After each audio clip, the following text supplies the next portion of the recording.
ঢাকায় জুলাই ঐক্যের march to Indian high commission পালন, দিল্লিতে বাংলাদেশের হাই কমিশনারকে তলব। নির্বাচন নিয়ে ভারতের নসিহত গ্রহণযোগ্য নয় বলেছেন পররাষ্ট্র উপদেষ্টা। 25 ডিসেম্বর দেশে ফিরবেন জানালেন তারেক রহমান। বললেন, সহজ হবে না নির্বাচন, দেশের বিরুদ্ধে চক্রান্ত চলছেই, ষড়যন্ত্র প্রতিহতে দেশবাসীকে সজাগ থাকার আহ্বান। 24 প্রার্থীদের আগামী নির্বাচনের সুযোগ না দিতে ইসিকে লিগ্যাল নোটিশ, বৈষম্য বিরোধী ছাত্রদের। নির্বাচনে আসবেন প্রায় 200 বিদেশি পর্যবেক্ষক, জানালেন ইসি সচিব। শ্রমশক্তি রপ্তানিতে বড় বাধা, দালাল ও প্রতারণা, মন্তব্য প্রধান উপদেষ্টার। এ পর্যন্ত 50 লাখ প্রবাসীর ভোটার নিবন্ধন হয়েছে, জানালেন উপদেষ্টা। ওসমান হাদির স্বাস্থ্য স্থিতিশীল হওয়ার অপেক্ষায়, ব্রেন সক্রিয় করতে অপারেশন প্রয়োজন, তার সুস্থতার জন্য দেশবাসীর দোয়া কামনা স্বরাষ্ট্র উপদেষ্টার। দেখছিলেন ক্রাউন সিমেন্ট সংবাদ শিরোনাম, এবার বিস্তারিত। পুলিশি বাধার মুখে উত্তর বাড্ডাতে march to Indian high commission কর্মসূচি শেষ করেছে জুলাই ঐক্য নামের সংগঠন। বুধবার বিকেলে লং মার্চ নিয়ে ইন্ডিয়ান হাই কমিশন অভিমুখে যাত্রা শুরু করলে বাড্ডা এলাকায় পুলিশের বাধার মুখে পড়েন জুলাই ঐক্যের নেতাকর্মীরা। বিকেল 3:30টার দিকে বিক্ষোভকারীরা রামপুরা থেকে ভারতীয় হাইকমিশনের দিকে যাত্রা শুরু করেন। পুলিশ উত্তর বাড্ডায় ব্যারিকেড দিয়ে তাদের আটকে দেয়। পুলিশের বাধার মুখে পড়ে সেখানে অবস্থান নিয়ে বক্তব্য দেন মিছিলে অংশগ্রহণকারীরা। বলেন, অবিলম্বে ফ্যাসিস্ট হাসিনা সহ সকল খুনিদের ফেরত দিতে হবে। বক্তারা বলেন, দেশের স্বাধীনতার সার্বভৌমত্ব রক্ষায় প্রয়োজনে আরও কঠোর কর্মসূচি দেওয়া হবে। এর আগে ঢাকার বিভিন্ন এলাকা থেকে ব্যানার ও প্ল্যাকার্ড হাতে তারা বিক্ষোভে যোগ দেন। এদিকে চলমান পরিস্থিতির কথা উল্লেখ করে দুপুর 2টা থেকে রাজধানীর যমুনা ফিউচার পার্কে অবস্থিত ভারতীয় ভিসা সেন্টার বন্ধ ঘোষণা করেছে ভারতীয় কর্তৃপক্ষ। অগাস্ট মাসের 5 তারিখ ছাত্র জনতা প্রমাণ করে দিয়েছে, এই বাংলাদেশে ভারতীয় আধিপত্যবাদ চলবে না, চলতে দেওয়া হবে না। এখন পর্যন্ত হাসিনাকে ফেরত আনার ব্যাপারে আপনার কোন চোখ রাঙানি আমাদের চোখে পড়ে নাই। সীমান্ত হত্যা হয়, আপনার কোন চোখ রাঙানি আমরা দেখি নাই। যদি এইভাবে চালাইতে থাকেন তাহলে আপনার পদত্যাগের দাবিতে পররাষ্ট্র মন্ত্রণালয় ঘেরাও করতে আমরা বাধ্য হব। যদি জুলাইয়ের সক্রিয় নিরাপদ না থাকে, যদি বাংলাদেশ নিরাপদ না থাকে, যদি আমাদের সহযোদ্ধারা নিরাপদ না থাকে, আমরা কাউকে নিরাপদ থাকতে দিব না। আমাদের সাথে যে বন্দি বিনিময় চুক্তি আছে, সেই চুক্তির পরিপ্রেক্ষিতে সকল খুনি এবং যারা পলাতক আসামি আছে স্বৈরাচার সরকারের এবং সামরিক বাহিনীর, তাদের সকলকে ফেরত দিতে হবে অতি দ্রুত। ভারতের হাই কমিশনারকে বাংলাদেশে পররাষ্ট্র মন্ত্রণালয়ে তলবে 3 দিনের মাথায় নয়াদিল্লিতে বাংলাদেশের হাই কমিশনারকে ডেকে পাঠানো হয়েছে। এদিকে পররাষ্ট্র উপদেষ্টা তৌহিদ হোসেন বলেছেন, ভারত বাংলাদেশে 2 দেশের হাই কমিশনারকে তাদের নিজ দেশে তলব অস্বাভাবিক নয়। মন্তব্য করেন, ভারত সবসময় বাংলাদেশের মুক্তিযুদ্ধকে খাটো করার চেষ্টা চালায়। ভারতের সাথে বাংলাদেশের টানাপোড়েন তো আছেই, সেটি মেনে নিয়েই এগিয়ে যেতে হবে বলেও মন্তব্য করেন পররাষ্ট্র উপদেষ্টা। গোলাম মইনুল হাসানের রিপোর্ট। বাংলাদেশের স্বাধীনতা নিয়ে ভারতের প্রধানমন্ত্রী নরেন্দ্র মোদীর মন্তব্য এবং সেদেশের মাটিতে শেখ হাসিনার অবস্থান নিয়ে ভারত বাংলাদেশ সম্পর্ক যেন নতুন করে আলোচনায়। গত রোববার ঢাকায় ভারতীয় হাইকমিশনার প্রণব ভার্মাকে বাংলাদেশের পররাষ্ট্র মন্ত্রণালয় তলব করে। আর বুধবার দুপুরে নয়াদিল্লিতে বাংলাদেশের হাইকমিশনার এম রিয়াজ হাবিবুল্লাহকে ভারতের পররাষ্ট্র মন্ত্রণালয়ে ডেকে পাঠানো হয়।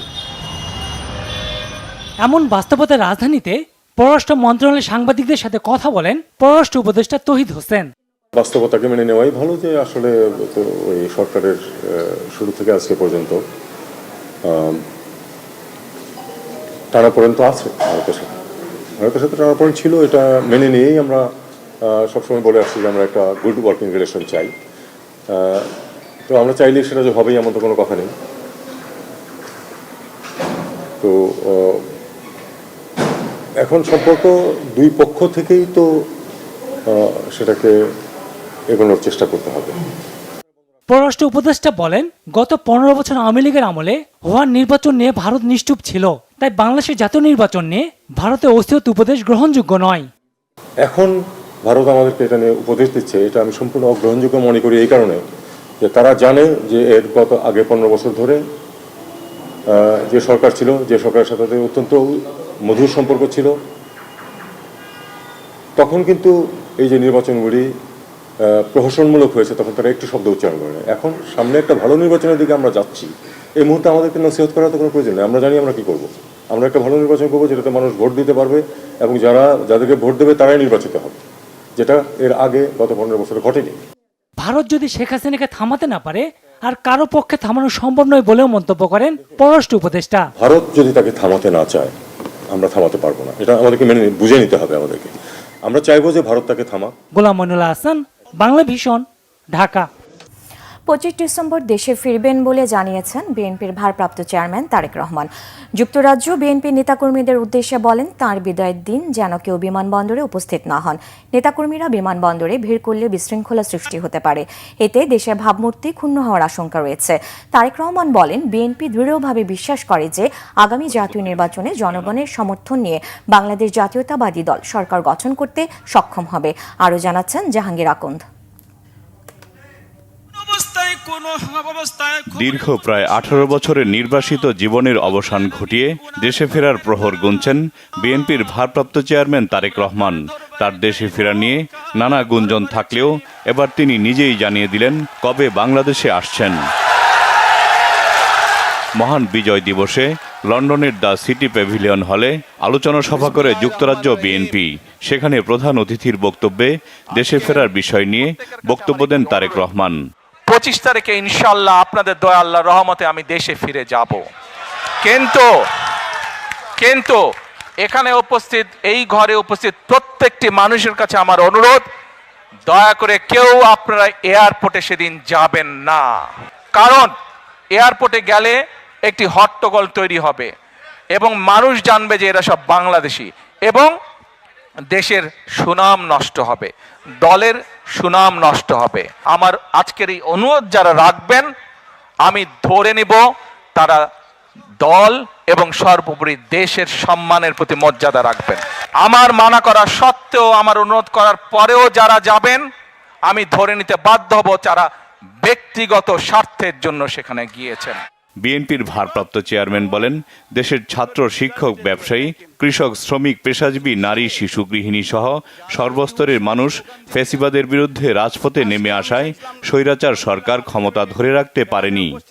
আমরা 5ই আগস্ট যেই স্বৈরাচারকে বাংলাদেশ থেকে বিদায় করেছি, ঝেঁটিয়ে বের করে দেওয়া হয়েছে দেশ থেকে, জনগণের ভয় যে পালিয়ে গিয়েছে দেশ থেকে, এটির অর্জন কোনো রাজনৈতিক দলের নয়, এটির অর্জন সম্পূর্ণভাবে বাংলাদেশের সাধারণ মানুষের ক্রেডিটে। আগামী যে সময়টা আসছে এটা কিন্তু একটা পরিবর্তনের সুযোগ। আমরা যদি এইবার দেশটাকে পরিবর্তন করতে পারি তাহলে আমরা এগিয়ে যাব। ষড়যন্ত্র চলছে, তাদের ষড়যন্ত্র কিন্তু থেমে নেই। তারেক রহমান বলেন, বর্তমান সময়ে দেশের শিক্ষা, স্বাস্থ্য, অর্থনীতি, ব্যাংকিং ব্যবস্থা ও শিল্প খাত যে গভীর সংকটের মধ্য দিয়ে যাচ্ছে, তাতে ভবিষ্যতে বিএনপির সামনে চ্যালেঞ্জ হবে অত্যন্ত বড়। তবে জনগণের সমর্থন ও জাতীয় ঐক্যের মাধ্যমেই সেই চ্যালেঞ্জ মোকাবেলা করা সম্ভব বলে তিনি আশাবাদী। আমাদের মধ্যে অনেকেই বক্তব্যে বলেন, আমরা এই স্বপ্ন দেখছি, আমরা সেই স্বপ্ন দেখছি। আমি ভাই স্বপ্ন টপ্নের মধ্যে নাই, আমি কোনো স্বপ্নের মধ্যে নেই। আমরা আছি পরিকল্পনার মধ্যে। আমরা পরিকল্পনা করব, আমরা পরিকল্পনা বাস্তবায়ন করব। আমরা কোনো স্বপ্নের মধ্যে থাকতে চাই না। স্বপ্ন দেখতে দেখতে দেশ থেকে প্রতি বছর $16 বিলিয়ন পাচার হয়ে গিয়েছে। স্বপ্ন দেখতে দেখতে দেশের অর্থনৈতিক অবস্থা, দেশের শিক্ষা ব্যবস্থা, দেশের কৃষি ব্যবস্থা, দেশের রাস্তাঘাট, দেশের আইন আদালত, আইন শৃঙ্খলা সব কিছু ভেঙে চুরমার হয়ে গিয়েছে। আমরা দৃঢ়ভাবে বিশ্বাস করি যে ইনশাল্লাহ আগামী ফেব্রুয়ারি মাসে যে নির্বাচন, সেই নির্বাচনে বাংলাদেশের মানুষের সমর্থন নিয়ে বাংলাদেশ জাতীয়তাবাদী দল সরকার গঠন করতে সক্ষম হবে। এক মিনিট, সমস্যা তো তারপরে, বিপদ কিন্তু তারপরে। আপনারা যারা খুব খুশিতে তালি দিলেন, হ্যাঁ খুশি আপনারা হতেই পারেন। দেশের মানুষের সমর্থন নিয়ে যদি আমরা ইনশাল্লাহ সরকার গঠন করতে পারি, অবশ্যই আমরা দেশের মানুষের কাছে প্রতি যেরকম আমাদের কৃতজ্ঞতা থাকবে, একইভাবে তাদের কাছে আমাদের দায়বদ্ধতা থাকবে, জবাবদিহিতা থাকবে। আমরা বিশ্বাস করি, আমরা শহীদ জিয়া, দেশনেত্রী খালেদা জিয়ার সৈনিক যারা, আমরা বিশ্বাস করি ইনশাল্লাহ মানুষের সমর্থন নিয়ে আমরা সরকার গঠন করতে সক্ষম হব। কিন্তু সামনের পথ অসম্ভব কঠিন। তারেক রহমান বলেন, গণতন্ত্র পুনরুদ্ধারের আন্দোলনে প্রবাসীরা গুরুত্বপূর্ণ ভূমিকা রেখেছেন। যুক্তরাজ্যে বসবাসরত বাংলাদেশিদের অব্যাহত সমর্থনের জন্য ধন্যবাদ জানান তিনি। বাংলাদেশ জিন্দাবাদ, বাংলাদেশ জাতীয়তাবাদী দল জিন্দাবাদ। আসসালামু আলাইকুম। জাহাঙ্গীর আকন্দ, বাংলা ভিশন, ঢাকা। এদিকে বিএনপির ভারপ্রাপ্ত চেয়ারম্যান তারেক রহমানের দেশে ফেরা উপলক্ষে অভ্যর্থনা কমিটি গঠন করা হয়েছে। এই কমিটির আহ্বায়ক করা হয়েছে বিএনপির স্থায়ী কমিটির সদস্য সালাউদ্দিন আহমদকে। সদস্য সচিবের দায়িত্ব পেয়েছেন দলের জ্যেষ্ঠ যুগ্ম মহাসচিব রুহুল কবির রিজভী। অভ্যর্থনা কমিটিতে বিএনপির 10 বিভাগের সাংগঠনিক সম্পাদকরা ছাড়াও বিভিন্ন অঙ্গ সংগঠনের সভাপতি ও সাধারণ সম্পাদক এবং ঢাকা মহানগর উত্তর ও দক্ষিণের আহ্বায়ক ও সদস্য সচিবরা অন্তর্ভুক্ত রয়েছেন। তারেক রহমানের প্রত্যাবর্তন ঘিরে করণীয় নির্ধারণে মঙ্গলবার বিকেলে অভ্যর্থনা কমিটির প্রথম বৈঠক অনুষ্ঠিত হয়। এতে অভ্যর্থনা আয়োজনের সামগ্রিক কর্মপরিকল্পনা নিয়ে আলোচনা করেন কমিটির সদস্যরা। এর আগে সোমবার গুলশানের চেয়ারপারসনের কার্যালয়ে বিএনপি ও সহযোগী সংগঠনগুলো যৌথ সভা অনুষ্ঠিত হয়। সেখানে তারেক রহমানকে কিভাবে স্বাগত জানানো হবে সে বিষয়ে বিস্তারিত আলোচনা হয়। সভায় সভাপতিত্ব করেন বিএনপির মহাসচিব মির্জা ফখরুল ইসলাম আলমগীর। দলীয় সূত্র জানায়, ঢাকায় পৌঁছানোর পর তারেক রহমান প্রথমে এভার কেয়ার হাসপাতালে যাবেন, যেখানে তার মা ও বিএনপি চেয়ারপারসন বেগম খালেদা জিয়ার চিকিৎসা চলছে। এছাড়া ঢাকায় অবস্থানকালে তারেক রহমান গুলশান অ্যাভিনিউর 196 নম্বর বাসায় উঠবেন বলে জানিয়েছেন দলের একাধিক সূত্র। ওই বাসার পাশেই ফিরোজার কয়েক বছর ধরে বসবাস করছেন বেগম খালেদা জিয়া। বিএনপির স্থায়ী কমিটির সদস্য ডক্টর আব্দুল মঈন খান বলেছেন, তৃণমূল জনগণের কল্যাণে রাজনৈতিক দলগুলো কি কাজ করতে পেরেছে সেগুলো জবাবদিহিতায় আওতায় আসবে। জনগণ এখন তাদের অধিকারের বিষয়ে প্রশ্ন করছে। স্বাধীনতার 54 বছর পর এসে সাধারণ মানুষের অধিকার আদায় কেন দাবি জানাতে হবে, এমন প্রশ্নও করেন বিএনপির স্থায়ী কমিটির সদস্য ডক্টর আব্দুল মঈন খান। মহান বিজয় দিবস উপলক্ষে ডক্টরস অ্যাসোসিয়েশন অব বাংলাদেশ ড্যাব আয়োজিত আলোচনা সভায় তিনি একথা বলেন আগামীতে যে সরকার রাষ্ট্র ক্ষমতায় আসবে তাদেরকেও জবাবদিহিতা নিশ্চিত করতে হবে।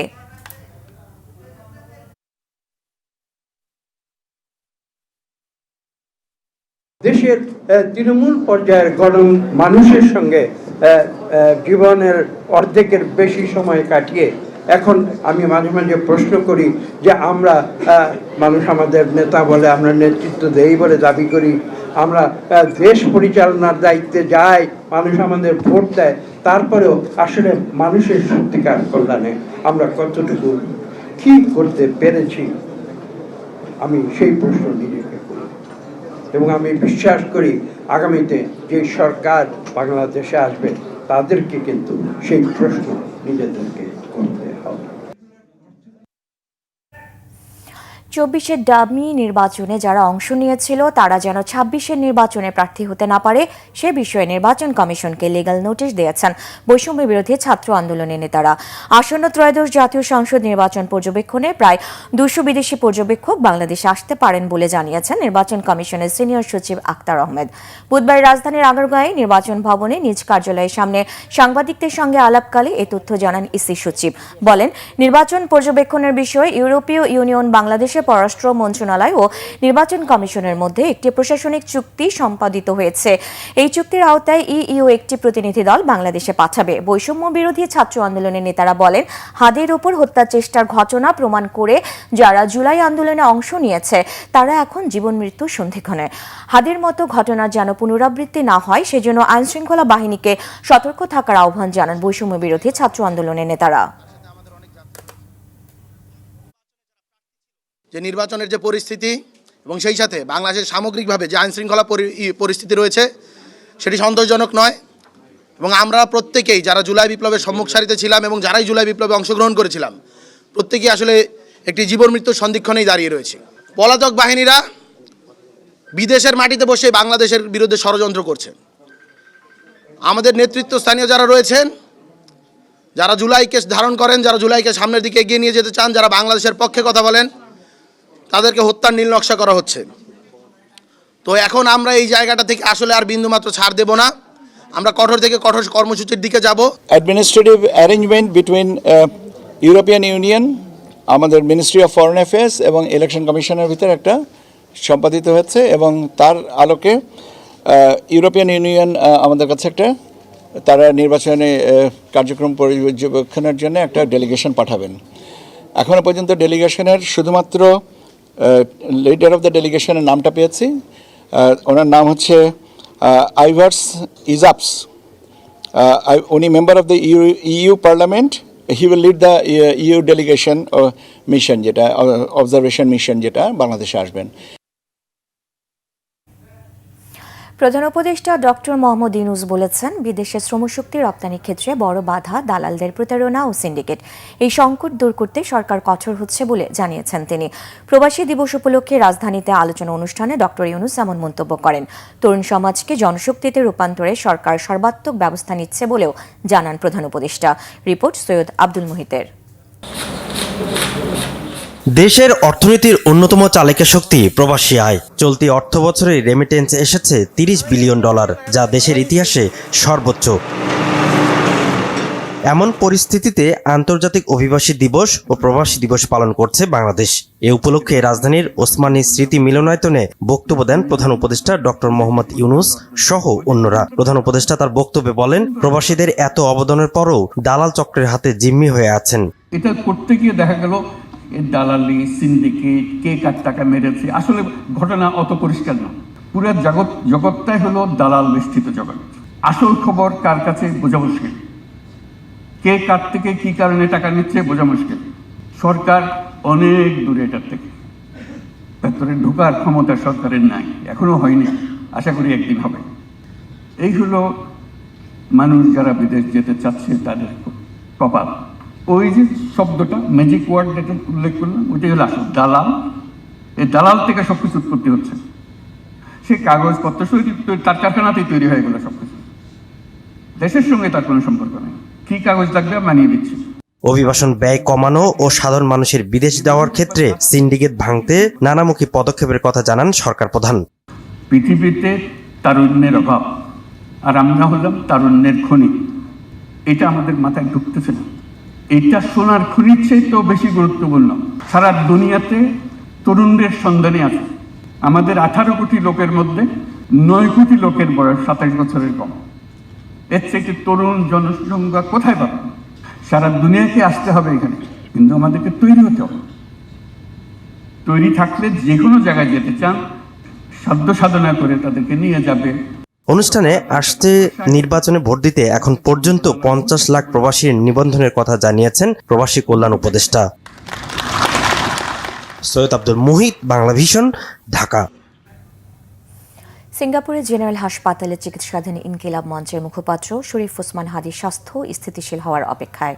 ব্রেন সক্রিয় করার জন্য অপারেশনের প্রয়োজন। বুধবার ইনকিলাব মঞ্চের ফেসবুক পেজে দেয়া এক পোস্টে এ তথ্য জানানো হয়। পোস্টে জানানো হয়, অপারেশনের জন্য প্রস্তুত করতে হলে প্রথমে শারীরিক সম্পূর্ণভাবে স্থিতিশীল করতে হবে। চিকিৎসা সিঙ্গাপুর অথবা ইংল্যান্ড যে কোনো স্থানে হতে পারে। বর্তমানে মূল লক্ষ্য হল শরীর ও ব্রেনের মধ্যে সংযোগ পুনঃস্থাপন করা। ব্রেন ছাড়া শরীরের অন্যান্য সব অঙ্গ সক্রিয় রয়েছে। তার জন্য বিশেষ দোয়ার আহ্বান জানিয়েছে তার পরিবার। এদিকে ইনকিলাব মঞ্চের আরেক পোস্টে জানানো হয়, ওসমান হাদির চিকিৎসা সম্পূর্ণ ব্যয়ভার সরকার বহন করছে এবং শারীরিক অবস্থা বিবেচনায় উন্নত চিকিৎসার ক্ষেত্রে সর্বোচ্চ সহায়তার আশ্বাস দেওয়া হয়েছে তার পরিবারকে। ইনকিলাব মঞ্চের মুখপাত্র শরীফ ওসমান হাদির সুস্থতার জন্য দেশবাসীর কাছে দোয়া চেয়েছেন স্বরাষ্ট্র উপদেষ্টা জাহাঙ্গীর আলম চৌধুরী। দুপুরে নারায়ণগঞ্জের বিকেএমই এর প্রধান কার্যালয়ে পুলিশ ভ্যান হস্তান্তর অনুষ্ঠানে তিনি এ দোয়া করেন। জাহাঙ্গীর আলম বলেন, ওসমান হাদি একজন জুলাই যোদ্ধা। দেশের জন্য তার অবদান অতুলনীয়। নয়াদিল্লিতে বাংলাদেশের হাই কমিশনারকে ভারতের পররাষ্ট্র মন্ত্রণালয়ে তলব প্রসঙ্গে উপদেষ্টা বলেন, দিল্লিতে বাংলাদেশের হাই কমিশনারকে তলব করা সাধারণ বিষয়। ঢাকাও তাদের হাই কমিশনারকে তলব করেছে। আমাদের ওসমান হাদি ভাই আহত, এর জন্য আপনারা সবাই আল্লাহর কাছে দোয়া করবেন, উনি যেন সুস্থ হয়ে আমাদের মাঝে আবার ফিরে আসতে পারেন। এবং ওনার যে বিভিন্ন কর্মকাণ্ড, এটা কিন্তু দেশের জন্য খুবই মঙ্গলজনক ছিল। এবং উনি যেন এই কর্মকাণ্ডগুলি করতে পারে। এই জন্য আপনারা সবাই আল্লাহর কাছে একটু খাস দিনে দেয়া করবেন। আপনিও তাকে এখনো গ্রেপ্তার করা সম্ভব হয় না, কিন্তু তার ব্যবহৃত হাতিয়ারটা উদ্ধার করা হয়েছে এবং ওর সাথে যে আরেকজন ওই হাতিয়ার তাকে উদ্ধার করা রিমান্ডে নিছি। পুরনো হাইকোর্ট ভবন সংস্কার করে আন্তর্জাতিক অপরাধ ট্রাইব্যুনাল 2 এর নতুন এজলাস উদ্বোধন করেছেন প্রধান বিচারপতি ডক্টর সৈয়দ রেফাত আহমেদ। বুধবার বিকেলে উদ্বোধনের পর এজলাস কক্ষ সহ আদালতের বিভিন্ন জায়গা ঘুরে দেখেন প্রধান বিচারপতি। এই সময় প্রধান বিচারপতির সাথে উপস্থিত ছিলেন ট্রাইব্যুনাল 1 এর চেয়ারম্যান বিচারপতি মোহাম্মদ গোলাম মুর্তজা মজুমদার ও ট্রাইব্যুনাল 2 এর চেয়ারম্যান বিচারপতি নজরুল ইসলাম চৌধুরী সহ সংশ্লিষ্ট অন্যান্য বিচারকবৃন্দ। এছাড়া সুপ্রিম কোর্টের registrar general Habibur Rahman Siddiqui, chief prosecutor Mohammad Tajul Islam সহ প্রসিকিউটর ও সংশ্লিষ্ট কর্মকর্তা কর্মচারীরাও উপস্থিত ছিলেন। রাজধানীর পল্টন ও শাহজাহানপুর থানায় নাশকতার আলাদা মামলায় বিএনপির স্থায়ী কমিটির সদস্য মির্জা আব্বাস ও বিএনপি চেয়ারপারসনের উপদেষ্টা আমানুল্লাহ আমান সহ ৪৫ নেতাকর্মীকে অব্যাহতি দিয়েছে আদালত। বুধবার সকালে ঢাকার মেট্রোপলিটন ম্যাজিস্ট্রেট মেহেদী হাসানের আদালত এ আদেশ দেয়। সকালে মির্জা আব্বাস ও আমানুল্লাহ আমান আদালতে উপস্থিত হয়ে মামলা থেকে অব্যাহতির আবেদন করেন। আদালত এই মামলার বিষয়বস্তু শুনে তাদেরকে অব্যাহতি দেয়। মামলার সূত্রে জানা যায় ২০১৩ সালে মালিবাগ মোড়ের অবৈধভাবে সমাবেশ এবং গাড়ি ভাঙচুর ও নাশকতার অভিযোগ এনে এই মামলা দায়ের করেছিল পুলিশ। পরবর্তীতে এই মামলায় মির্জা আব্বাস সহ একাধিক নেতাকর্মী কারাভোগ করেন। এই 2 মামলায় ৪৯ জন আসামি থাকলেও মির্জা ফখরুল ইসলাম আলমগীর আগেই অব্যাহতি পান। আমরা দীর্ঘদিনের তদন্তে প্রমাণিত হয়েছে যে মামলাটি ছিল ভুয়া। ২০১৩ সাল থেকে আজ পর্যন্ত, আজকেও ২০২৫ চলছে, আমাদেরকে এই কোর্টে আসা যাওয়া করতে করতে সময় নষ্ট হয়েছে, টাকা নষ্ট হয়েছে। এই মামলায় আমাদেরকে জেলেও যেতে হয়েছে, আবার জামিন করেছি। এখন দেখা গেছে যে হয়তো এটা দেখা গেছে যেটা এখন আর না চলে না, মামলা অচল। তো আমরা প্রেজেন্ট করেছি, আমরা বলেছি যে আমরা তো নির্দোষ। সাবেক সেনা কর্মকর্তা জিয়াউল আহসানের বিরুদ্ধে শতাধিক ব্যক্তিকে গুম করে হত্যার ঘটনায় মানবতাবিরোধী অপরাধ মামলার অভিযোগ আমলে নিয়েছে আন্তর্জাতিক অপরাধ ট্রাইব্যুনাল। একই সাথে এই মামলায় জিয়াউল আহসানকে হাজির এবং অভিযোগ গঠনের শুনানির জন্য ২১ ডিসেম্বর দিন ঠিক করা হয়েছে। বুধবার আনুষ্ঠানিক অভিযোগের উপর শুনানি শেষে তা আমলে নেন বিচারপতি গোলাম মুর্তজা মজুমদারের নেতৃত্বাধীন ৩ সদস্যের ট্রাইব্যুনাল। সাবেক সেনা কর্মকর্তা অবসরপ্রাপ্ত মেজর জেনারেল জিয়াউল আহসানের বিরুদ্ধে গুম ও হত্যার আনুষ্ঠানিক অভিযোগ ট্রাইব্যুনাল জমা দেয় প্রসিকিউশন। সেখানে সুনির্দিষ্ট 3টি অভিযোগ আনা হয় তার বিরুদ্ধে। ট্রাইব্যুনালের চিফ প্রসিকিউটর তাজুল ইসলাম অভিযোগে বলেন, ২০০৯ সাল থেকে ২০১৬ সাল পর্যন্ত দেশের বিভিন্ন জায়গায় শতাধিক ব্যক্তিকে গুম করার পর হত্যা করা হয়, যার নেতৃত্ব দেন সে সময় র্যাবের অতিরিক্ত মহাপরিচালক জিয়াউল আহসান। সরকার বিরোধী ভিন্ন মতের মানুষদের অপহরণের পর বনদস্যু সাজিয়ে বা কথিত ক্রসফায়ারের নামে হত্যাযজ্ঞ চালানো হতো। অনেকের লাশও ফেরত পায়নি তার পরিবার। এদিকে জুলাই আগস্টের হত্যা মামলায় সালমান এফ রহমান ও আনিসুল হকের বিরুদ্ধে অভিযোগ গঠনের শুনানির জন্য ২২ ডিসেম্বর দিন ঠিক করা হয়েছে। মানবতাবিরোধী অপরাধের আরেকটি মামলায় শেখ হাসিনার ছেলে সজীব ওয়াজেদ জয় ও সাবেক আইসিটি প্রতিমন্ত্রী জুনায়েদ আহমেদ পলকের বিরুদ্ধে অভিযোগ গঠনের শুনানি হবে ৭ জানুয়ারি। মাস্টারমাইন্ড বা মহানায়ক ছিল জিয়াউল আহসান, যে তার যে নিষ্ঠুরতা, তার যে হত্যাকাণ্ডের ধরন এবং হত্যাকাণ্ডের যে পরিমাণ, এটা বাংলাদেশে আর কারোর সাথে তুলনীয় নয়। বিএনপির নেতা সালাউদ্দিন আহমদ সাহেবকে তুলে নেওয়া এবং পরবর্তীতে তাকে ভারতে পাচার করে দেয়া, এই কাজটির পেছনে জিয়াউল আহসান ছিলেন এবং তার নেতৃত্বে এগুলো হয়েছে। এই তথ্যগুলো আমরা পেয়েছি। আপাতত আমরা শতাধিক মানুষের হত্যাকাণ্ডের ব্যাপারে চার্জ দাখিল করেছি। বাকি আরও ৫ শতাধিক হত্যাকাণ্ডের বিষয়গুলো তথ্য প্রমাণাদি আমাদের হাতে আছে। এগুলোকে ফর্মুলেট করে আলাদাভাবে তার বিরুদ্ধে তদন্ত রিপোর্ট দাখিল করা হবে। ১৯৭১ সালের ১৬ই ডিসেম্বর সারা দেশে বাঙালির বিজয় কেতন উঠলেও পাকিস্তানি বাহিনীর কবল থেকে খুলনা ও চট্টগ্রাম মুক্ত হয়েছিল একদিন পর। খুলনার শিরোনাম এলাকায় ১৭ ডিসেম্বর মুক্তি সেনাদের কাছে আত্মসমর্পণ করে ৩,০০০ পাকিস্তানি। আর চট্টগ্রামের কালুরঘাট বেতার কেন্দ্র হয় যুদ্ধের আনুষ্ঠানিক সমাপ্তির ঘোষণা। চট্টগ্রাম ও খুলনা প্রতিনিধির রিপোর্ট জানাচ্ছেন সিরাজুম মুনির শুভ। আজ ১৭ ডিসেম্বর, খুলনা মুক্ত দিবস। ১৯৭১ সালের এ দিনে খুলনার শিরোমণি এলাকায় মুক্তিসেনাদের কাছে প্রাণ ভিক্ষা চেয়ে আত্মসমর্পণ করে পাকিস্তানি বাহিনীর ৩,০০০ সেনা। মুক্তিবাহিনীর তুমুল আক্রমণে যশোর ক্যান্টনমেন্ট ছেড়ে ৯ ডিসেম্বর নওয়াপাড়া হয়ে খুলনার দিকে আসে পাকিস্তানের বহর। ট্যাঙ্ক, কামান, সাজোয়া বহর নিয়ে শিরোমণি ইস্টার্ন গেট ও ফুলবাড়ি গেট এলাকায় ঘাঁটি গাড়ে। যশোর ক্যান্টনমেন্টে পাক সেনারা টিকতে না পারে খুলনার দিকে ধাবিত হয়। ৯ ডিসেম্বর ওরা শিরোমণি এবং ফুলবাড়ি গেট এবং গিলেতলা এ অঞ্চলে ঘাঁটি করে। সেদিন এলাকার দখল নিয়েই পাকিস্তানি হায়ানারা নির্যাতন শুরু করে স্থানীয়দের ওপর। নির্বিচারে গুলি চলে, ঝরে অজস্র নিষ্পাপ প্রাণ। পাক হানাদার বাহিনী এলাকার মা বোনদের ধরে নিয়ে দায়িত্ব হানি করে এবং এলাকায় কোনো জনশূন্য হয়ে পড়ে। তারাই এত নির্যাতন করে যে এই এলাকায় কোনো মানুষ ঢুকতে সাহস পেত না। ১২ ডিসেম্বর সকালে চারদিক থেকে ঘিরে পাকিস্তানি ঘাঁটিতে আক্রমণ চালায় মুক্তি সেনারা। শেষ পর্যন্ত ১৭ ডিসেম্বর দুপুরে শিরোমণি এলাকায় ৮ নং সেক্টর কমান্ডার মেজর মঞ্জুর কাছে আত্মসমর্পণ করে পাকিস্তানিরা।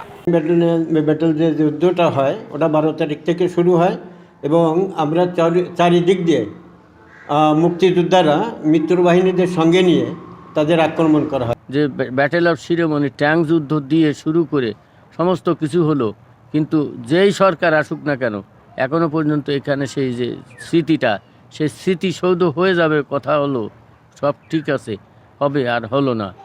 একই দিন হানাদার মুক্ত হয় বন্দরনগরী চট্টগ্রামও। স্বাধীনতা যুদ্ধের আন্দোলনের শুরু হয়েছিল যেই কালুরঘাট বেতার কেন্দ্রের ঘোষণায়, শেষের ঘোষণাও আসে সেখান থেকেই।